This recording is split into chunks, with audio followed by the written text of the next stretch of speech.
அமீரை அசிங்கப்படுத்துவதாக நினைத்துக்கொண்டு அவர் இயக்கிய ராம் படத்தை இயக்குனர் சுதா கோங்கரா மேக்கிங்கே சரியில்லை அப்படின்னு விமர்சித்ததாக பேசி தவளை தன் வாயால் கெடும் என்பதற்கு உதாரணமாக ஞானவேல் ராஜா கொடுத்த பேட்டியால் சுதா கோங்கரா கோபத்தின் உச்சிக்கே சென்று விட்டார் அப்படின்னு சொல்றாங்க. 2010ஆம் ஆண்டு விஷ்ணு விஷால் மற்றும் ஸ்ரீகாந்தை வைத்து அதன் பின்னர் என்ன செய்வதென்றே தெரியாமல் சினிமாவில கதைக்காக பல வருடங்கள் அலைந்து திரிந்து வந்த அவருக்கு துளசி என்னும் தலித் பெண்ணின் பாக்ஸிங் கதை பற்றி தெரிந்ததும் அவருடன் பேச்சு கொடுத்து மொத்த கதையையும் உருவி இருக்கிறாரு. துரோகி எனும் படத்தை இயக்கி இயக்குனர் ஆனவர் தான் சுதா கோங்கரா.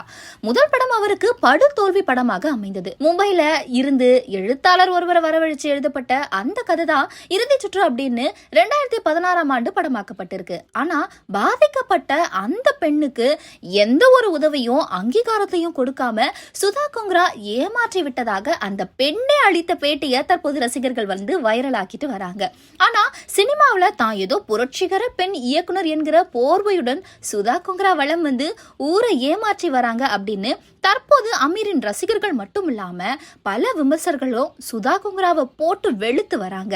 இந்த நிலையில தேவையில்லாம தன்னை இந்த வம்புல மாட்டிவிட்ட தயாரிப்பாளர் ஞானவேல் ராஜா மீது கடும் கோபத்துல சுதா கோங்கரா இருப்பதாக தகவல்கள் வெளியாகி இருக்கு.